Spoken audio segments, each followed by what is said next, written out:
June 17, 1957, 11:28 p.m.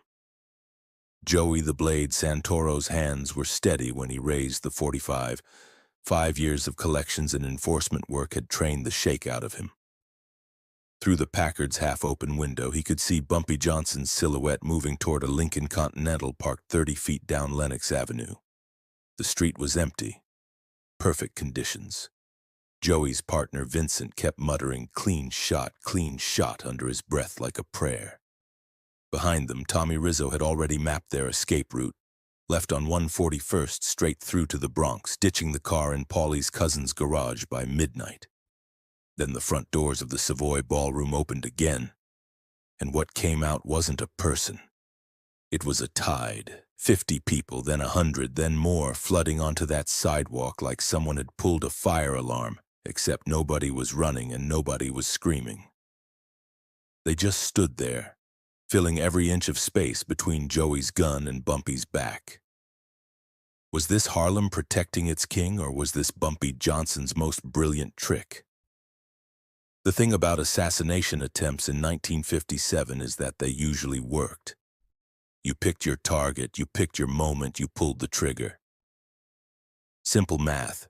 Joey Santoro had done the research. Bumpy Johnson left the Savoy every Monday at 11:30, walked alone to his car, drove home. Patterns meant vulnerability. Vulnerability meant opportunity. Except Joey didn't know he was researching the wrong thing. Frank Costello was dying slowly, which made him dangerous. Not physically dying, though the bullet Vincent Gigante had put in his head a month earlier had come close, but dying in terms of power. When you survive an assassination attempt from your own family, you don't get stronger. You get marked. Everyone knows you're wounded. Everyone starts circling. Costello needed a win, something big enough to remind New York that he still mattered. That's when Bumpy Johnson's name came up at a sit-down in early June. Some business about Harlem's numbers racket, about territories, about respect. The details don't matter as much as the conclusion. Costello put $75,000 on Bumpy's head and assigned it to Joey's crew. Joey didn't want it.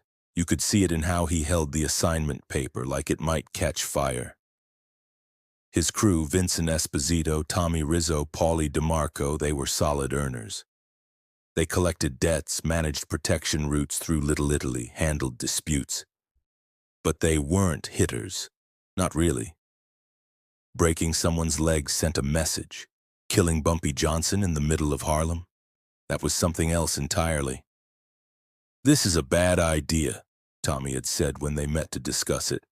"Bumpy's connected. He's got the whole neighborhood." "Costello's got the whole city," Vincent countered. "What's Bumpy got? Some street loyalty? That doesn't stop bullets." Joey hadn't said anything. He was doing math. 75,000 split 4 ways. His daughter needed braces. His mother's nursing home cost $800 a month. Vincent's math was simpler. Refuse Costello, get demoted, or worse. Tommy's math was the most honest. They were probably going to die either way, might as well get paid for it. So they started surveillance. Bumpy Johnson was 52 years old in 1957, and he moved through Harlem like he owned it. Not in the way bosses usually own territory, with muscle and fear, but like a man who'd invested in every block.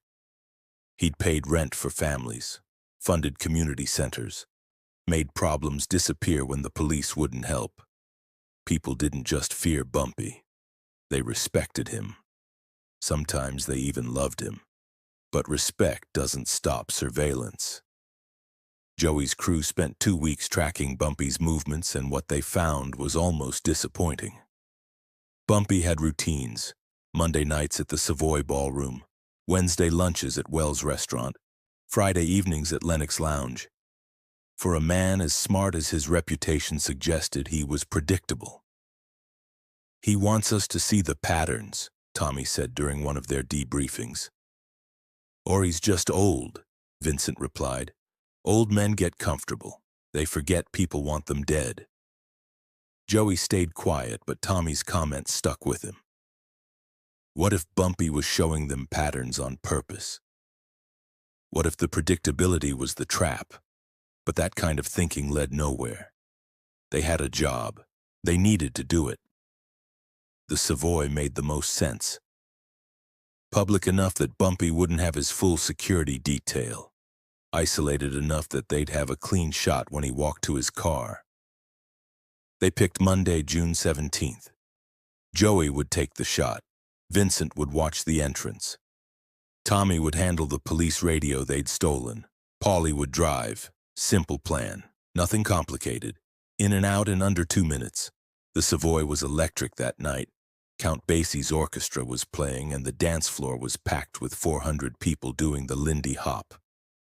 Bumpy sat at his usual table on the second floor talking business with Illinois Gordon and Mouse Williams. From Joey's position across the street, Bumpy looked relaxed, comfortable, vulnerable. At 11:15, Joey's crew pulled up in the Packard. They parked with a clear sight line to both the Savoy's entrance and Bumpy's Lincoln. Tommy turned on the police radio. Nothing unusual, just regular patrol chatter. Vincent checked his backup piece, a .38 snub-nose. Paulie kept the engine running. Everything was ready. That's when Jerome Washington noticed them. Jerome was a shoe-shine man who'd worked the corner outside the Savoy for 6 years. He knew every car in the neighborhood, every face, every rhythm. 4 white men in an Italian car sitting outside a Harlem jazz club after 11 p.m. That registered immediately as wrong. Not threatening necessarily, but wrong enough that Jerome mentioned it to Richard "Quick" Johnson, a cab driver who was parked nearby waiting for fares. Quick looked over at the Packard, looked back at Jerome. "You thinking what I'm thinking?" "Somebody should know," Jerome said. Quick didn't waste time. He walked into the Savoy through the side entrance and found Samuel Davis tending bar, leaned in close. 4 Italian guys outside, been sitting there 20 minutes just watching. Samuel didn't ask for details. He walked upstairs, approached Bumpy's table, and whispered something in his ear. What happened next depends on who's telling the story. Some people say Bumpy's face never changed, that he just nodded and kept talking like Samuel had told him about the weather. Others say Bumpy's jaw tightened for just a second before he relaxed it. Everyone agrees on what he did, though. He finished his drink, stood up, and told Illinois and Mouse he was leaving early. "Want us to walk out with you?" Illinois asked. "Stay. Enjoy the music. I'll see you tomorrow." That was unusual. Bumpy never walked alone. But when Bumpy gave an order, you followed it. At 11:28, Bumpy pushed through the Savoy's front doors. Joey saw Bumpy step onto the sidewalk and felt his pulse spike. This was it. Bumpy started walking toward his car, slow, unhurried, hands in his pockets. Joey raised the .45, found his sight picture. Bumpy was 40 feet away. 35, 30. Then the doors opened again. Not dramatically, not all at once, just people started coming out. A couple first, lighting cigarettes, then a group of 5, then more and more. They weren't running, they weren't panicking. They were just there, suddenly filling the sidewalk, standing between the Packard and Bumpy Johnson's car. "What the hell?" Vincent whispered.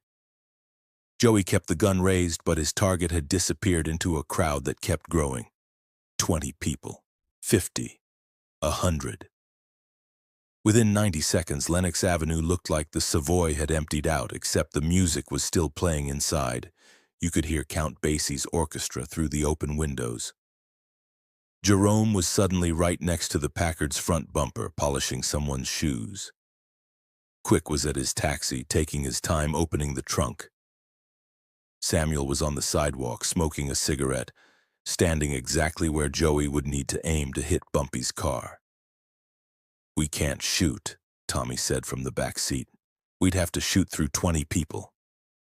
"Wait for them to clear," Joey replied, but his voice had lost certainty. They didn't clear. The crowd kept growing. 200 people now, maybe more, and they weren't doing anything threatening. They were just there, talking. smoking, standing, making it impossible to see where Bumpy had gone. Vincent's knee was bouncing against the dashboard again. This is wrong. This is all wrong. Joey lowered the gun. He understood. This wasn't random. This wasn't coincidence.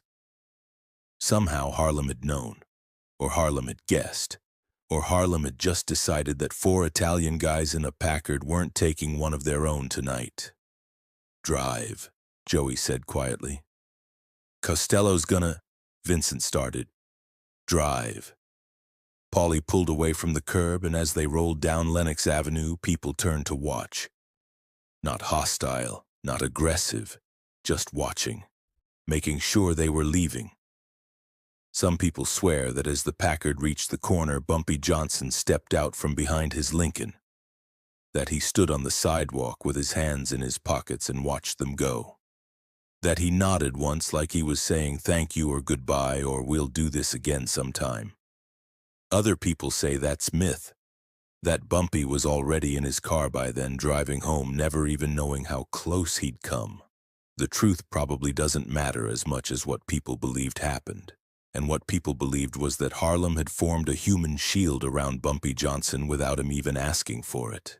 2 days later, Joey sat across from Frank Costello in a social club in Little Italy. Costello was 70 pounds lighter than he'd been 6 months ago. The assassination attempt and the stress of Vito Genovese's power grab had hollowed him out. He looked at Joey with eyes that had seen too much and said, "You had him." "There were 200 people," Joey replied. "They came out of nowhere. We would have been shooting through crowds."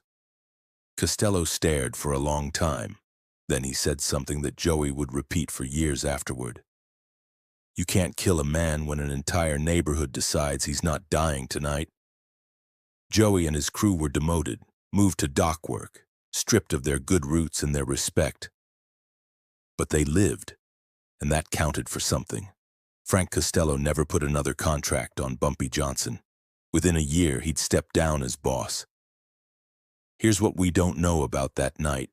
Did Bumpy orchestrate it? Samuel Davis said until the day he died that all he did was tell a few people about the suspicious car. That word spread naturally through the club, that people made their own choices to walk outside, to stand on that sidewalk, to protect Bumpy. Others claim there's no way that level of coordination happens by accident.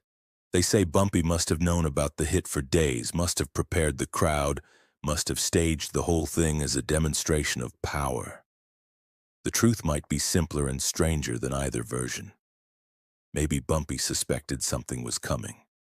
He'd survived too long not to have good instincts. Maybe he'd mentioned it to a few people casually, the way you might mention bad weather coming. And maybe Harlem did the rest on its own. Because here's what people miss when they tell this story. Bumpy had spent years building relationships in that neighborhood. He'd paid rent when people couldn't. He'd protected businesses from outside predators. He'd been present in ways that mattered.